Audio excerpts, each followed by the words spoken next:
cari amici telespettatori, uno degli argomenti principali dell'inizio della stagione turistica è proprio chiedersi quale sarà il futuro delle nostre località turistiche conseguentemente al Covid. Bibbione, quale futuro? Alle mie spalle. È giusto aprire la spiaggia solo ai vaccinati e non agli altri, che sono comunque numerosi in un paese dove la Costituzione italiana non prevede l'obbligo vaccinale. Abbiamo questo argomento da affrontare anche perché l'Unione Europea, stiamo vedendo, parla di passaporto vaccinale. Secondo un sondaggio pubblicato dal Gazzettino recentemente, sarebbero favorevoli al passaporto vaccinale 2 su 3. Noi riteniamo comunque che in Europa la situazione sia diversa da quello che viene evidenziato dal Gazzettino e sappiamo che Bibbione, Jesolo, altre località, Caorle, vivono anche di turismo straniero. Allora, qual è la percezione che si ha andando a vedere quello che succede in Europa? Quello che succede in Europa non è quello che sostiene la fondazione Think Tank, e cioè che il passaporto vaccinale per il turismo sia una occasione di rilancio per il nord-est. Non è assolutamente così, anche perché è vero che l'Unione Europea sta portando avanti un discorso del pass web per viaggiare con vaccino, test negativo o certificato di guarigione, ma è anche vero che i tedeschi stanno comportandosi in una maniera completamente diversa. I tedeschi annullano la vacanza in Italia, lasciano addirittura la caparra, ci vergogniamo del nostro governo.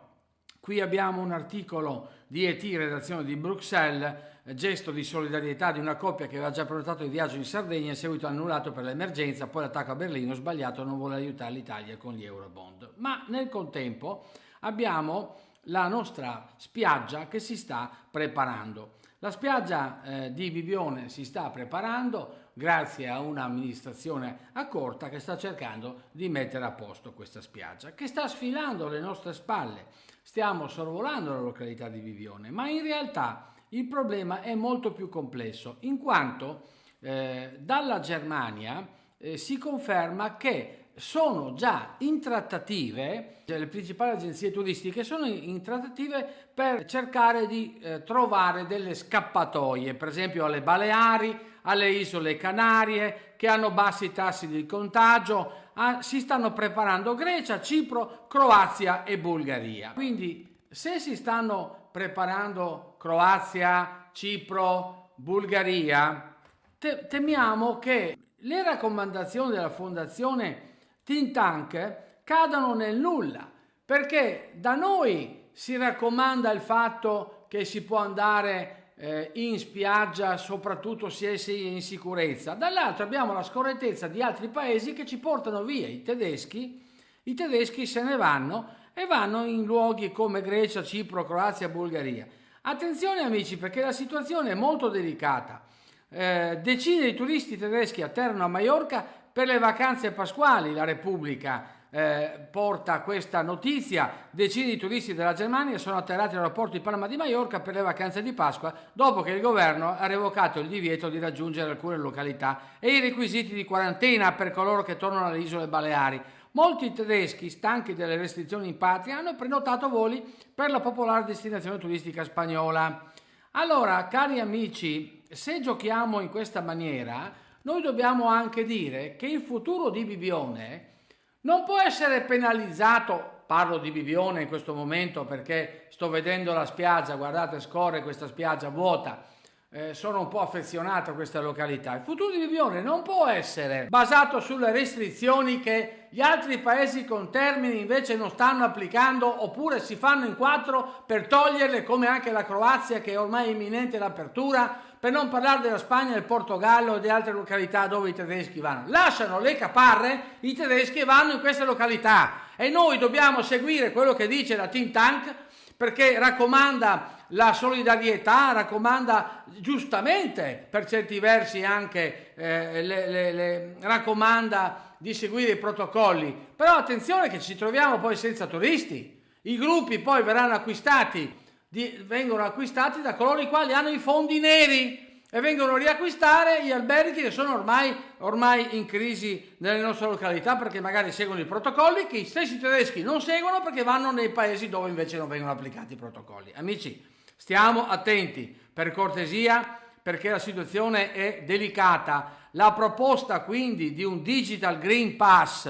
della Fondazione Think Tank Nord-Est, riteniamo che se non viene accolta a livello europeo generale cade nel vuoto. Antonio Ferrari, avvocato, io la stimo perché lei è anche un autorevole esponente di questa fondazione, è stato ospite mio più di una volta nelle varie rubriche eccetera, ma temo che questo green card che lei tanto giustamente lancia cada nel vuoto, se non addirittura che venga a nuocere ai nostri albergatori, ai nostri turisti, alle agenzie stesse, perché gli altri stati dreneranno i nostri turisti e i turisti esteri che non possono andare in altre località più tolleranti, e vedrete che la Croazia lo farà. Potremo andare molto presto in Croazia senza fare quarantena, possiamo andare con le nostre barche, le nostre spiagge, possiamo andare in Croazia e noi rimarremo con i nostri protocolli qui a Bibione senza un cane.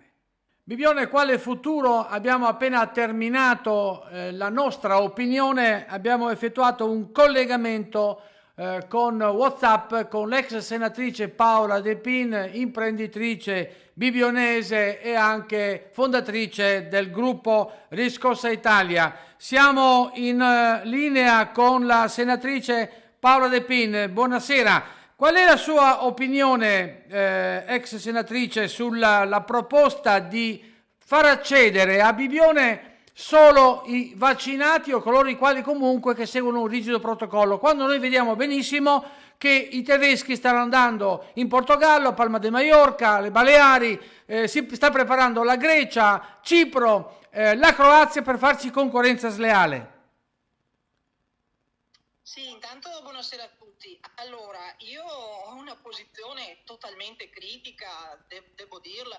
Nasce il mio pensiero critico contro il mondo vaccinale già dalla legge Lorenzin, quando ero in Senato nel 2017. Avevo già capito quanto poteva essere pericoloso e strumentale tutta la questione vaccini. Adesso siamo al capolinea, dico io. Allora io posso parlare sia come politico ma anche come imprenditrice del turismo, in quanto ho un'attività a Bibione. Voglio dire, penso che siamo alla follia.